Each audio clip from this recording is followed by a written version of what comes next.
I lived in that apartment building for nearly 7 years, and for 6 of those years, the most exciting thing that happened was a pigeon getting stuck in the stairwell.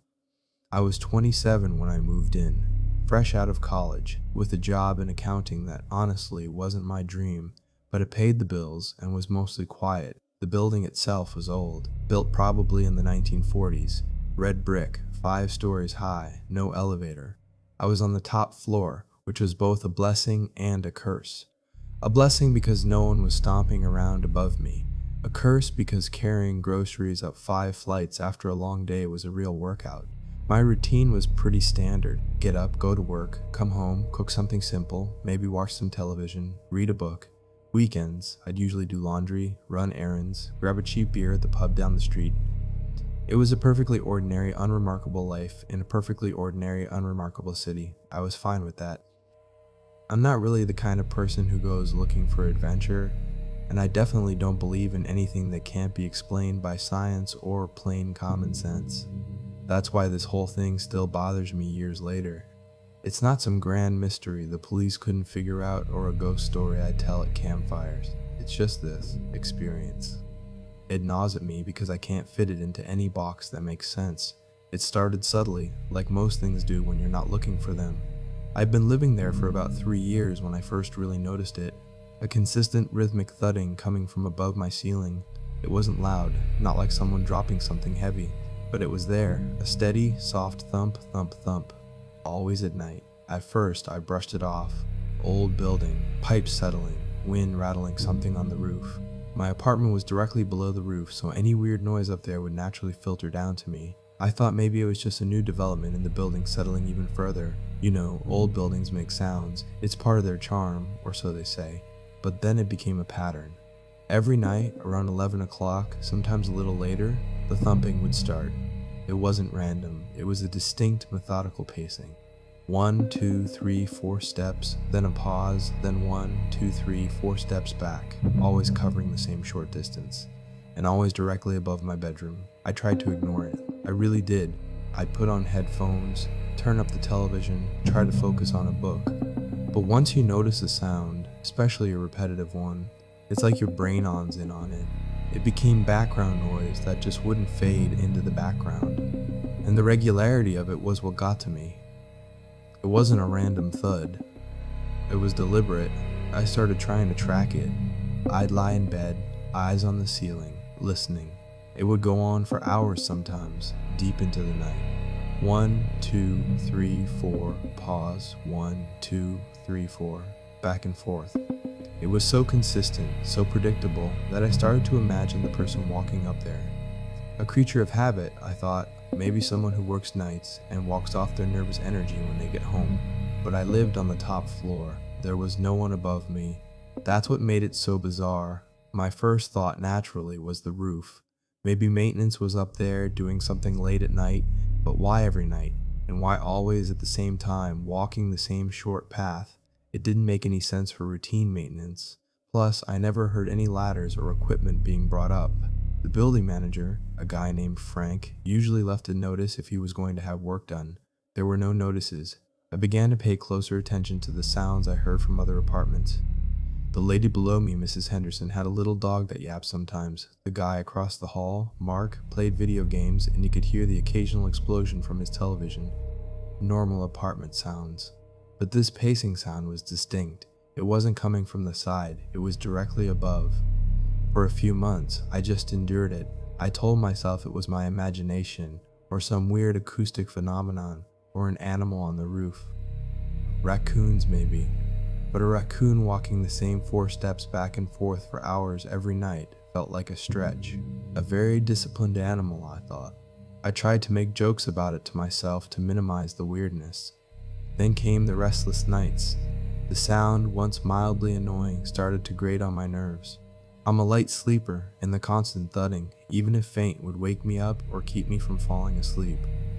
I had spent hours staring at the ceiling, feeling a strange mixture of frustration and a tiny, almost imperceptible prickle of unease. One morning, after a particularly bad night where the pacing had gone on until almost 3 in the morning, I decided I couldn't just ignore it anymore. I was tired, irritable, and my work performance was starting to suffer. I figured I'd call Frank, the super. Frank was a decent guy, probably in his late 50s, always had a cigarette dangling from his lips. He knew everything about that building. I called him on my lunch break. I tried to sound casual, like it was a small thing. I said, "Frank, hey, I just had a quick question about something with the building." He grunted, something about a leaky faucet in Unit 302. I asked if he knew about any work being done on the roof, specifically above my apartment, at night. He paused for a second. "Work on the roof?" he said. "Nah, nothing going on up there. Why? You hearing things?" I laughed nervously and said, "Well, yeah, a little. It sounds like someone's walking around up there just a steady pace, usually starting late at night. Maybe a loose vent or something, I don't know." Frank chuckled.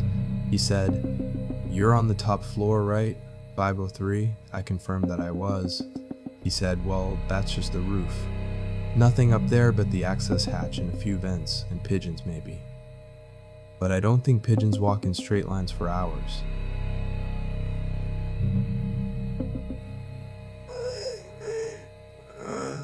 What's something pigeons walk in straight lines for hours? He paused again and said, "You sure you don't have a ghost, kid?" I forced another laugh. "Totally. Just thought I'd ask."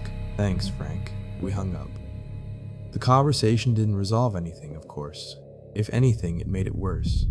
Now I knew for sure there was no logical reason for the sound. It wasn't maintenance, it wasn't an animal, and yet there it was every night.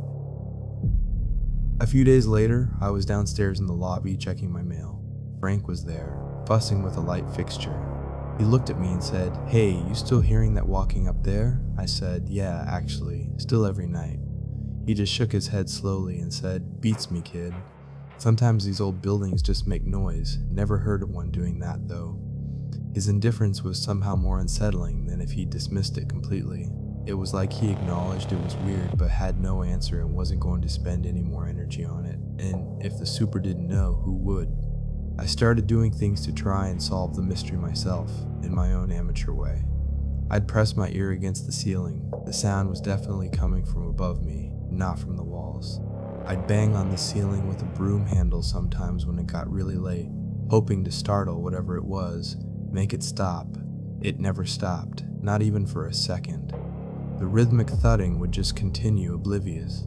One night I was feeling particularly fed up. It was probably past 1 o'clock in the morning, and the pacing had been going on for over 2 hours. I actually got out of bed, got dressed, and went out into the hall. I walked to the access hatch for the roof. It was a heavy metal door, chained and padlocked. There was no way anyone was getting up there without a key or special tools. I pressed my ear against it. Nothing. The sound seemed to be coming through my ceiling, not through the hatch in the hallway. I tried to rationalize it again. Maybe it was some kind of structural thing, expanded by temperature changes, metal popping. But it was too regular, too much like actual footsteps. And the weight of them, it felt heavy. I started to get less sleep. I would sometimes drift off, only to be yanked back awake by the sound. It wasn't loud enough to be a jump scare, but it was insistent. It was a constant reminder that something was happening right above my head that defied any explanation I could come up with. And because I'm a logical, skeptical person, the lack of explanation was the most unsettling part. The small details kept piling up, like how the sound seemed to shift ever so slightly with the weather. On cold nights, it seemed a little crisper, almost sharper. On humid nights, a bit duller, muffled. I even started to note the exact timing. It was almost always between 11 o'clock at night and 3 in the morning, not a minute and 60 minutes earlier or later. That kind of precision wasn't random. I even tried to consider whether it was in my head. Maybe sleep deprivation was making me hallucinate sounds. But when I'd have friends over, typically for a movie night, if they stayed late enough past 11 o'clock, they would sometimes comment on it. "What's that sound?" someone would ask, usually pointing vaguely upwards. I'd just shrug and say, "Oh, that's just the ceiling, old building." They'd usually accept that and move on, but at least I knew I wasn't crazy. It was a real sound. After about 6 months of this, the frustration turned into something else. It wasn't fear, not really. It was more like a simmering irritation mixed with a deep-seated curiosity. I wanted to know. I wanted an answer. My brain just couldn't let it go. I decided I was going to push Frank on it again. I wasn't just annoyed anymore. I actually felt like I was being slowly psychologically worn down. I was tired all the time. My concentration at work was shot. It felt personal, even though it clearly wasn't. One afternoon, I caught Frank in the lobby again. He was replacing a burnt-out bulb. I waited until he was done, and then I approached him. "Frank," I said, "I know this sounds crazy, but that walking sound above my apartment is still happening, every single night. It's starting to really affect my sleep." He sighed, pushing his cap back on his head. He looked at me, a long, hard look, like he was trying to figure out if I was making it up or if I was perhaps a little off. He said, "Look, kid, I don't know what to tell you. There's nothing up there. I swear to God, I've been super in this building for 25 years. No one's ever been on that roof at night. Not regularly anyway, not like you're describing." I said, "Can you just come up to my apartment one night, just listen?" He hesitated, then scratched his chin. "I mean, I guess I could, but I get home pretty late. If it's starting at 11, that's a tough ask. I have to wake up early for this job." I said, "Please, Frank, it's really bothering me." He finally agreed to try and stop by one night. He said he couldn't promise anything, but he'd try if he was up to it. I felt a tiny spark of hope. Maybe if he heard it, he'd take it seriously and actually investigate. Like, properly investigate. That night, I waited. 11 o'clock came. The sound started. 1, 2, 3, 4, pause, 1, 2, 3, 4. It was exactly the same. I kept my phone next to me, hoping Frank would call or just show up. Midnight came and went. Then 1 in the morning. "No, Frank," the pacing continued. I felt a familiar wave of disappointment and frustration wash over me. The next day, I saw him again. "Hey, Frank," I said, "did you make it over last night?" He shook his head. "Nah, sorry, kid." Fell asleep on the couch. He didn't seem particularly apologetic. I knew then he wasn't going to help. He probably thought I was being dramatic. I started to feel isolated by it. It was my problem, and no one else could or would help. The rational part of me was screaming that there had to be a logical explanation. Maybe it was some kind of strange wind tunnel effect combined with a loose piece of flashing. Maybe a ventilation fan up there was vibrating in a new way. But none of those explanations accounted for the deliberate, rhythmic nature of the sound. It was too much like a person walking. I even researched soundproofing techniques for ceilings, but I figured that would be expensive, and why should I have to soundproof my own apartment because of an unexplained noise? It wasn't my responsibility. Then came the night, everything changed. I remember it vividly. It was a Tuesday, cold, rainy, in late October. I was in bed, trying to read. It was past 12:30 at night. The familiar thump, thump, thump was going on. I had honestly almost gotten to the point where I almost didn't even notice it anymore. It was so constant. But tonight it was a little louder, almost like whatever was up there was more energetic or heavier. I was trying to focus on my book, but the pacing felt intense, faster maybe, or just more pronounced. I closed my eyes, trying to mentally push the sound away, and then it stopped, just like that. No gradual fade, no slow down, it just ceased. The silence that followed was jarring. My ears, trained for months to hear that subtle rhythm, suddenly had nothing. It was almost more unnerving than the sound itself. I opened my eyes, staring at the ceiling. For a few seconds there was nothing. Complete silence. My heart started to beat a little faster. It had never stopped before. Not in the middle of a session anyway. I wondered if maybe Frank had finally done something. Or maybe whatever was causing it finally broke down. I felt a strange mix of relief and a lingering apprehension. Then I heard it. A faint scraping sound directly above my bed. It was new, not a thump, not a pace, a dragging, abrasive scrape. It stopped, and then, perfectly clear, as if someone had just spoken a few feet away from me, a voice came through the ceiling. It was a soft, reedy voice, low and raspy, like someone who hadn't spoken in a very long time. It said, "Thank you for finally asking about me." My blood ran cold. I almost physically recoiled, pulling the covers up to my chin. My entire body went rigid. I couldn't have moved if I'd wanted to. I just stared at the ceiling, my mouth slightly open, not breathing. The voice was so clear. It wasn't muffled. It wasn't an echo. It was as if someone's mouth was pressed against the plaster, speaking directly into my room. And the words, "Thank you for finally asking about me." What did that even mean? Asking about what? The pacing? The super? Who was up there? Why had they been pacing? And why that specifically? I lay there for what felt like an eternity, but was probably only a minute or two, frozen. Every fiber of my logical, skeptical being was screaming that this was impossible. It couldn't have happened. I must have been dreaming. I must have imagined it. Sleep deprivation, stress, a vivid half-dream state that had to be it. But the clarity of the voice, the specific words, it wasn't an indistinct murmur. It was a complete sentence, and then the utter silence that followed. There was no more scraping, no more pacing, nothing. I didn't sleep a wink that night. I just lay there staring at the ceiling, listening. I don't think I even blinked.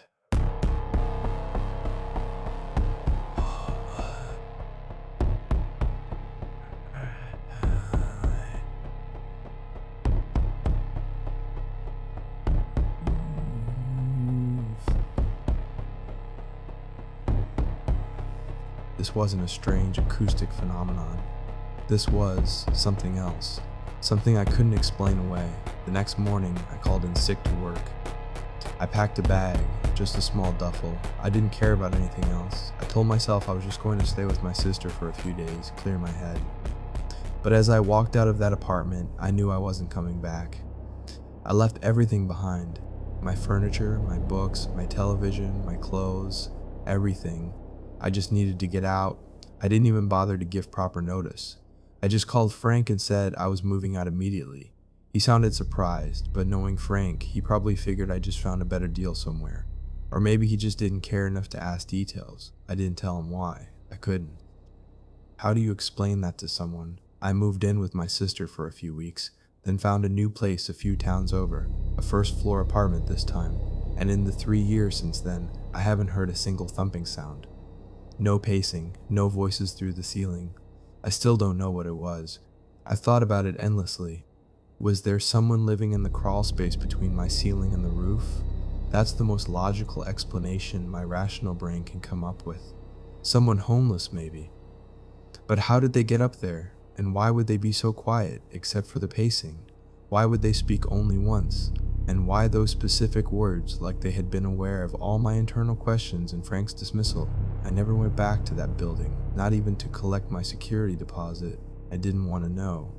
And I'm still not entirely sure that my old apartment actually had a roof above it.